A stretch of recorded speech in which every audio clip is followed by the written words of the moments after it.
everyone and welcome to my channel. I am Shreya and today I am sharing my interview experience for SDE-2 Frontend role at Uber. Uber is hiring a lot nowadays, so if you're planning to switch, then this video is the right place for you. 6 months ago when I was preparing for my interviews, I realized that there weren't many detailed interview experiences out there for front-end roles, especially in big tech companies. That prompted me to share my own interview experience so that it could help out folks who are planning to switch into similar kind of roles. So with that, let's get right into the interview process. I got the interview opportunity via referral on LinkedIn. The interview process had a total of 5 rounds, including DSA, front-end, system design, and behavioral round. The entire process took around a month to complete, with each round scheduled weekly. It was intense, but I had enough time in between to prepare for each round. The first round was a screening round with coding questions focused on DSA and front-end development.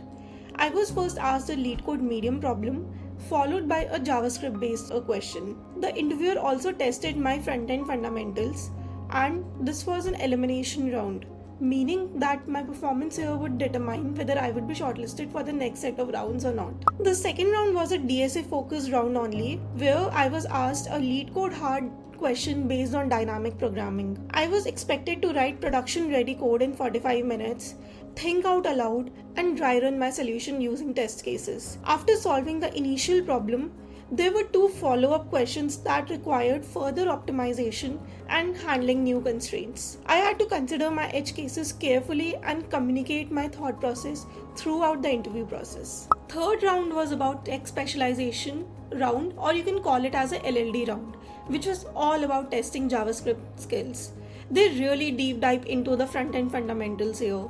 The problem that I was presented with was based on vanilla JavaScript that focused on asynchronous programming. It wasn't just about solving the problem though. It was about showing that you know how JavaScript works at its very core. They tested everything, right from writing modular and functional code to knowing about ES6 features and your problem solving approach. If your basics aren't strong, then this round can be really tricky for you. So the system design round was again very front-end focused, where I was asked to design a Google Calendar.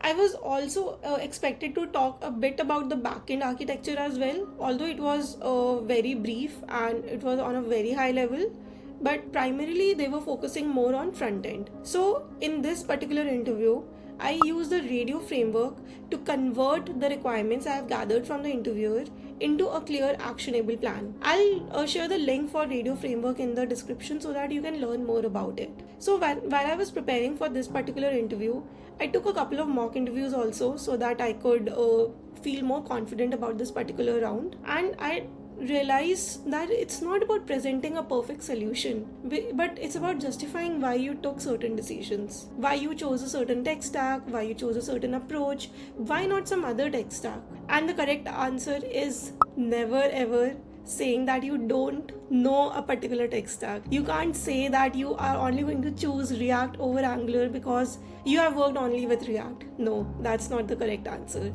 You should have knowledge about, not in-depth knowledge, but a very high-level knowledge of all the tech stacks so that you can make the necessary trade-offs as per the requirements. And engaging in these sort of discussions with the interviewer, explaining your reasoning, and being open to their feedback is very, very important in this particular round.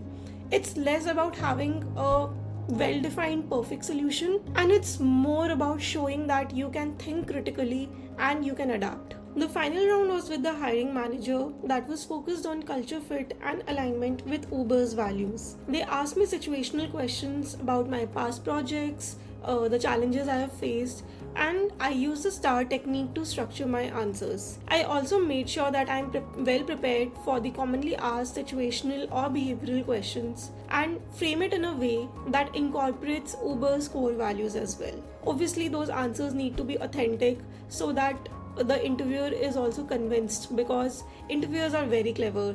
They can see right through a fake story. So be well prepared for this particular round. Brush up on all the commonly asked questions and whatever answers that you can come up with.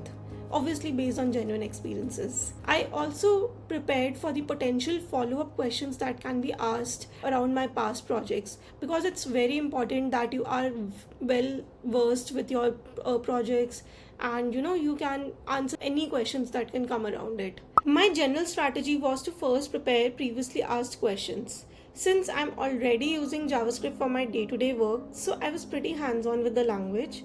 So I did not needed to spend much time brushing up my fundamentals. My main focus was on solving the commonly asked interview questions. So I used a variety of resources for my front-end interviews. Some of them were javascript.info, Great Frontend, Namaste Dev, patterns.dev, algoexpert.io, and devtools.tech. I'll be sharing the links for all of these resources in the description so that you can also take a look. For DSA, I referred to LeetCode, where I have solved over 500 questions, and during this particular time I specifically looked at Uber tagged questions and went through all of them to understand whether I'm able to solve them within the particular time limit or not. So I hope this gives you a clear picture of what to expect from front-end interviews. If you found this helpful, hit the subscribe button and drop your questions in the comments below. I would love to hear from you. And if you're preparing for interviews, remember, stay consistent, stay confident, and keep pushing. Good luck and thanks for watching.